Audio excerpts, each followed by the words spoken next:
The Arizona Wildcats take care of Tommy Lloyd's contract. What does that mean? How did Tommy Lloyd get here? And what does this mean for the future? All of that and more. Let's get started here on Locked On Wildcats. You are Locked On Wildcats, your daily podcast on the Arizona Wildcats. Part of the Locked On Podcast Network, your team every day.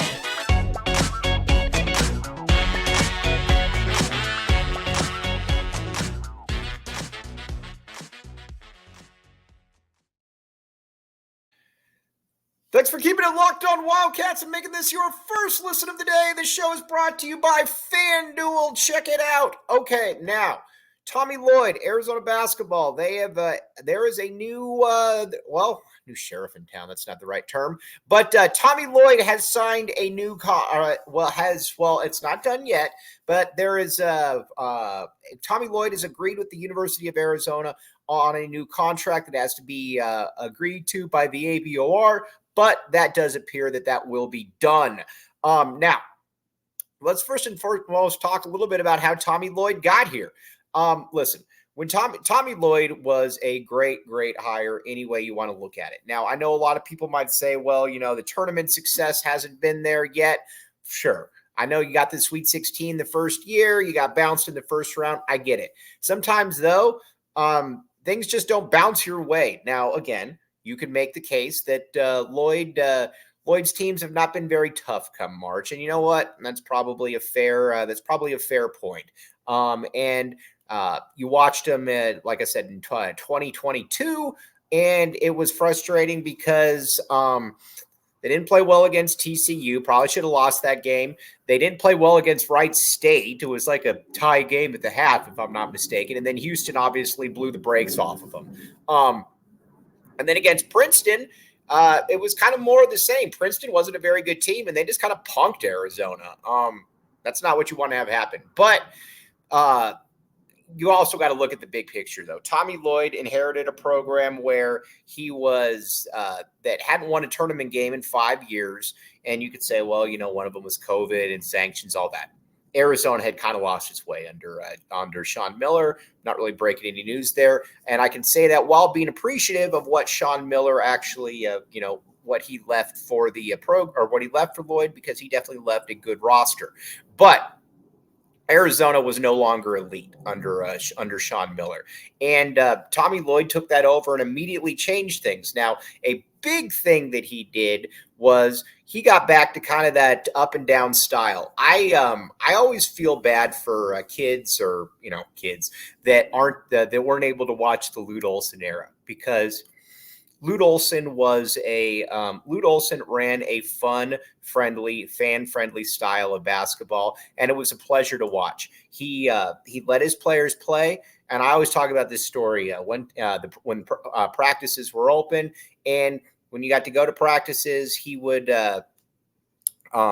you had Khalid Reeves and Damon Stoudemire on two separate teams, and he looked over one time at Khalid Reeves when Khalid Reeves looked at Jesse Evans for a play call, and he stopped the practice, and he said, "Listen, have I done my job, Khalid?" And Khalid, keep in mind, Khalid's in the throes of having, averaging 24 points per game that season. And he's like, yeah. And he says, so why are you looking to coach for a play? He said, just go.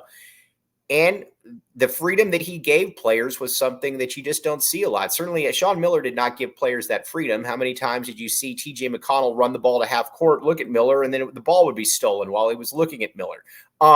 So Tommy Lloyd brought a lot of that back. And I'll always remember a quote that Lloyd said that he said, listen, I'm not telling recruits that I'm going to run because it's the best way to recruit. I'm telling kids that we're going to run because it's the best way to win games. That has always stuck with me. I thought that was an amazing quote. And you watch Arizona out there, and the one thing that you can say is that when they're looking to run, and they're not. That's a stat. That's just a way of life. That's just what Tommy Lloyd wants to do. I think of that Arizona TCU game in the round of 32, where Arizona's down 3, and the clock's running down, and Lloyd is looking, or Ben Matherin's looking at Lloyd like, the Lloyd's going to call a timeout, and Lloyd, totally cool, just looks at him and says, go. And Ben Matherin raised up for three and obviously made it. That was that was an awesome moment. And especially too, just watching it live, watching how cool, calm, and collected Tommy Lloyd was a very impressive thing, because I wasn't cool, calm, and collected. And I don't know that any University of Arizona Wildcat fan out there was cool, calm, and collected. But you had a lot of people that were saying, well, he inherited Sean Miller's players. Let's see exactly what he can do with his own. Then last year was kind of that bridge year to a certain degree, where it was you had players that you still had some holdovers for sure. You had Azuolas Tubelis, who was the best player on the team. Obviously, you had Kirk Kriisa, holdovers, but it was more 50-50, 55-45 Lloyd players, though, by that point, because Umar Ballo, leader of men, was now your starting center. Pella Larson was in there, Sed Henderson, Courtney Ramey. But, I think a lot of people still looked at it and said, well, Zoo's the best player. Zoo is a Sean Miller guy, and that's fair. But Tommy Lloyd, though, that obviously did not the best team that I think Lloyd has had to this point is the team that he currently has now. And there were no players that were left over from Sean Miller's time here at the U of A. And not only were there no players that weren't left over, he basically recalibrated this entire roster. And we're going to get into the roster here in a second, but I think what's also exciting about Lloyd is that he was able to take a step back and say, all right, well, here's what I need to do. There's, there were some problems after that Princeton game. Arizona had no players that could make plays off the bounce. And so what did he do? He went out there and he got Caleb Love. Caleb Love, say whatever you want about him, good, bad, indifferent, whatever. Caleb Love can make plays off the dribble. And then you could also say, well, there wasn't a lot of defensive toughness. That was true. Keep in mind, I think it's a compliment and it's a testament to Tommy Lloyd that he was able to get that much out of this team, because I didn't think they were that good before the season started. But he also needed guys that were tougher. So what did you get? You got Caleb Love, who's a tough dude. You got Keyshawn Johnson, who's a tough guy. You got Jaden Bradley, also just a tough player. And that obviously was something that was able to help Arizona a great deal. Because again, and I've said this a billion times, a lot of coaches would not sit there and say that they were capable of their, a lot of different, making changes, because you're like, man, I'm 61-11, all of that. And Tommy Lloyd said, this wasn't good enough. There's a limit to what I can do. And a big part of it too is that he basically he and Kirk Kriisa essentially came to an agreement that it was probably better for both sides to move on. I didn't know if Lloyd was going to be able to do that or not. I thought that was going to be something that was going to be probably more difficult for him to do, because he obviously liked Kirk Kriisa, but he was also able to kind of move things around and say, all right, here's what we need to do. And Arizona was better for it. Now we're going to talk about how his recruiting has really taken a step forward and what all that means. But first, Ibotta. All right. Ibotta is offering our listeners $5 for just trying Ibotta by using the code LOCKEDONCollege when you register. Check it out. Again, all kinds of good stuff with Ibotta. Cash back every time you shop. Use our app to earn cash back in store. Plus, sometimes you get up to 30% cash back at top online retailers. Get started with Ibotta. All kinds of cool stuff. Very happy that they're here with Locked On.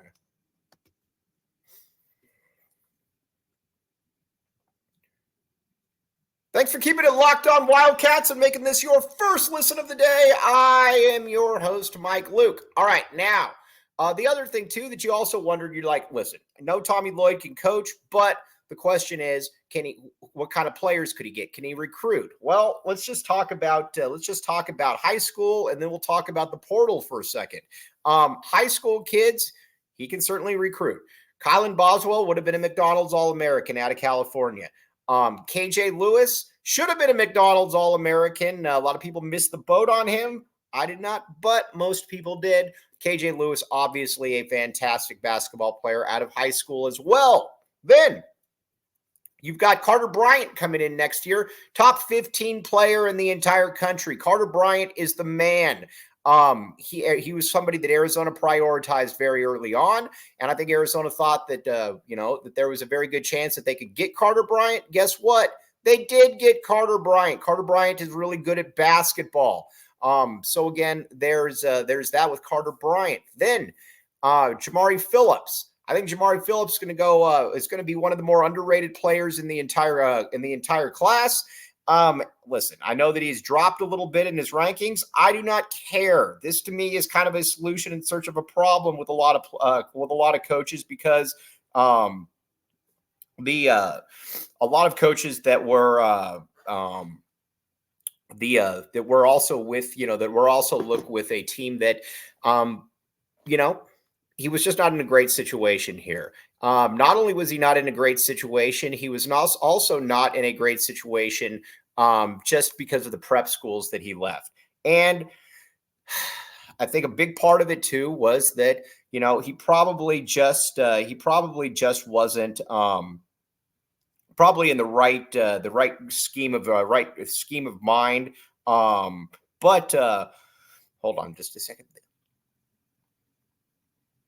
But either way, it was a good team. And I think and it just probably wasn't the best of moves it probably just wasn't the best of move for Jamari Phillips to go to a prep school. Sorry about that. I was just looking at something. U of A had just had some breaking news. But Jamari Phillips, though, I think he's going to be very, very good. And not only do I think that he's going to be very, very good, I think that we're also, what the kind of player that Lloyd's looking for, and another kid out of California. Then another dude, Emmanuel Stephen.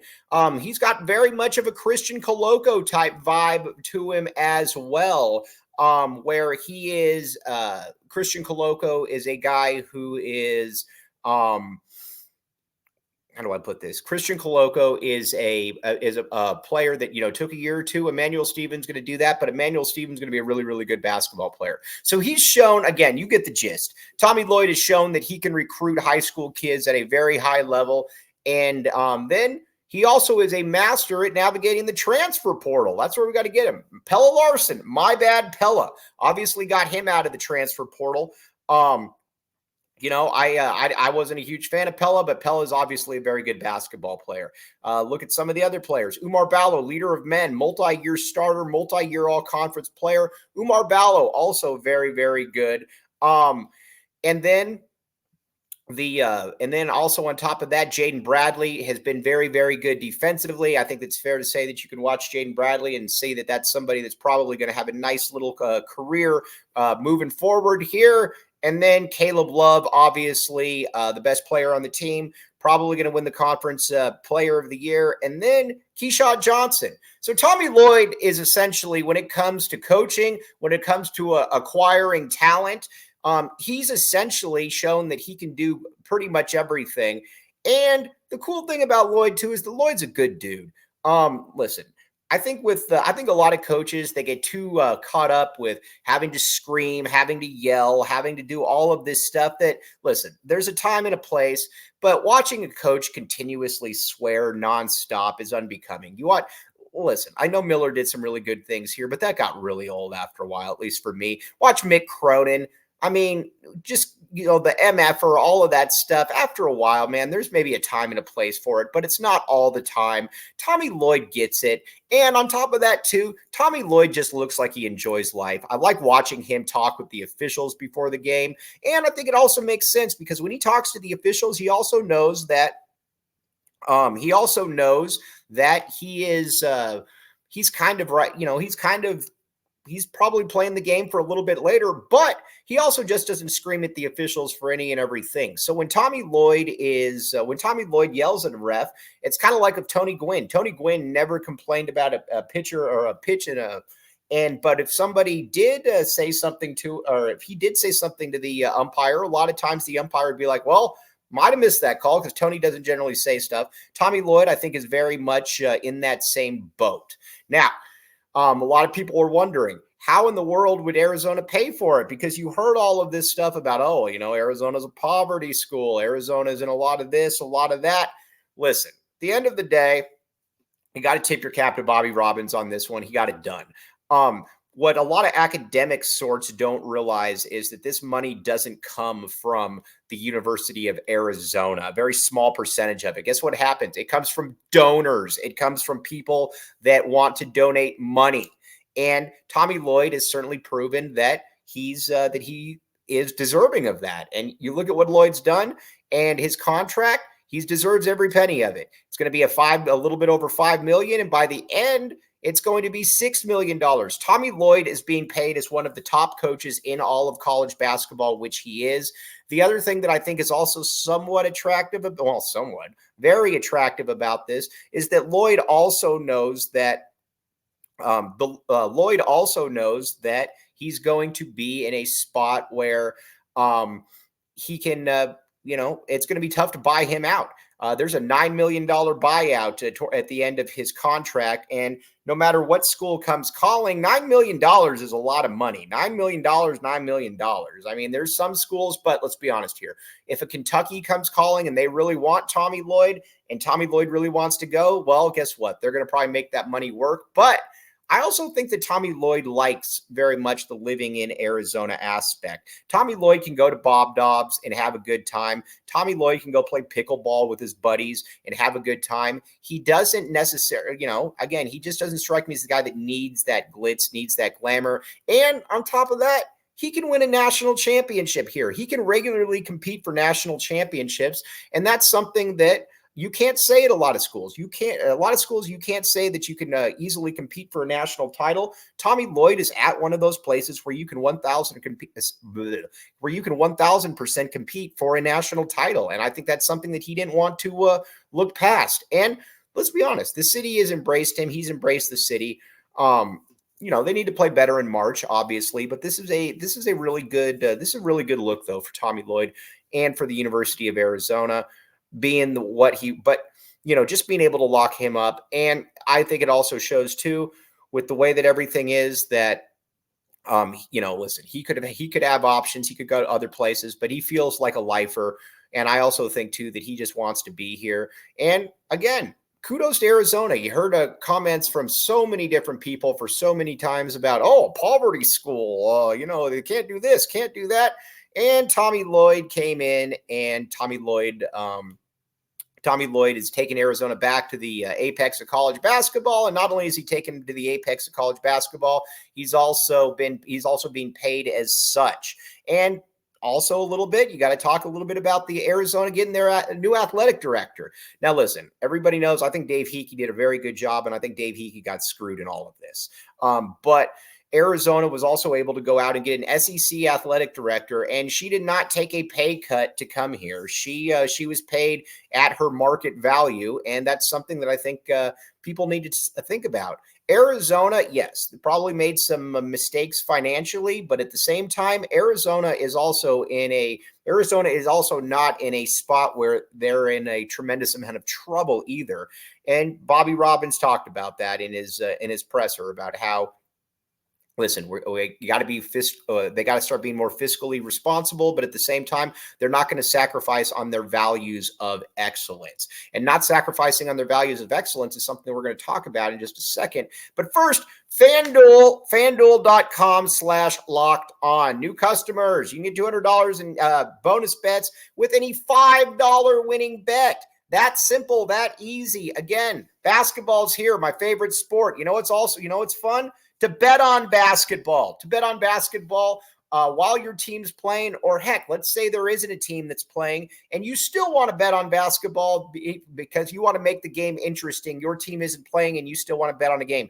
FanDuel is here for you. There's nothing better than knowing that your money is good and it's in good hands. FanDuel.com/locked on is here for you. Check it out.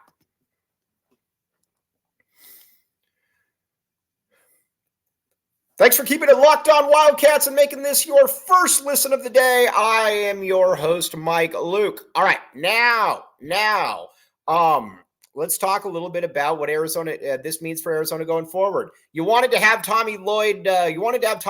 Locked and loaded. You wanted to have him ready to go because he is first of all, he's a great coach, but Arizona is about to go into a totally different realm next. Arizona is about to go into the Big 12, and that's not going to be an easy path to traverse. I mean, just look up the street at ASU. ASU is going into a conference where they're about to get their butt kicked at game in and game out. You've got a president in Michael Crow that does not care about sports, does not make any bones, essentially, that he does not care about sports. You've also got with Bobby Hurley, a coach that I think is going nowhere fast. Now, I think he's done some good things, but I also don't think that Bobby Hurley is prepared to I just don't think he's the guy to be able to put ASU over the top. Tommy Lloyd, you feel good about it. There's nobody that young in college basketball that you'd rather have over Tommy Lloyd, and having that stability, knowing that this man's going to be here for the next 7 or 8 years as you go into the best basketball conference in college basketball, is something that I think a lot of people need to look at and say that that's a good thing. That is a really, really good thing. Lloyd is, like I said, though, this is because things are about to get different. Arizona has run the Pac-12 under almost all of their coaches, whether that was from Lute Olson to Sean Miller to Tommy Lloyd. These coaches were the ones that ran this conference. I mean, maybe you could say during Miller that Dana Altman did. I mean, you could make that case, but either way, you get the gist. With Lloyd, though, it's going to be a lot different. Look at Kansas. Kansas struggling this year. And by struggling, that's relative, but Kansas has not been able to just, beat the snot out of teams like we've seen in the past. And that's because of how loaded the conference is. When you've already got Arizona, when you've already got when you got Arizona, when you got Kansas, when you got Baylor, when you got Houston, when you got K-State, when you got Iowa State, these are loaded teams. These are loaded programs that also are very well coached, are very good at the top of everything. And Anthony Gimino always says, it's about the coach. It's about the coach. Look at all these schools. They all have great coaches, from Scott Drew at Baylor to Tommy Lloyd at Arizona to Bill Self at Kansas to TJ Elselberger at Iowa State. I can just keep going and going and going. You get the gist. And Arizona needed this. So again, big kudos to the U of A for getting this done. Need the ABOR to sign off, but unlike some other reports, this is going to be a done deal. The ABOR does not need 100% of alumni to sign off on any contract. That's not how things work. Jed Fish. But Arizona's in a good spot. And I think, listen, as great as it is to be good at football, Arizona basketball is really what runs this town. And Tommy Lloyd is a very fitting person to have run this program for as long as he wants to be here. And I think that we all should be super happy. He, like I said, broke it pretty much down as to why he's the goods and why Arizona is so lucky to have him. But all right, so tomorrow or on Monday, we're going to come back. We're going to talk about the Washington schools. We're going to get you ready for ASU. Got that game coming up on Wednesday as well. And then we're going to get back into some football as well, because probably start previewing a little bit of spring practice, what everything is that's going on there. But again, good times for Arizona. A lot of people clapped back, and that was a very, very good thing for the University of Arizona. But as always, very much appreciate you all making Locked On Wildcats your first listen of the day. I'm your host, Mike Luke. Again, bear down, back the A. And again, good stuff. If you see Tommy Lloyd, give him a high five, because Tommy Lloyd is going to be here a long time. It's got very much of a Luke type feel for it. And that is something as a Tucson community that we absolutely deserve. We'll talk to you on Monday.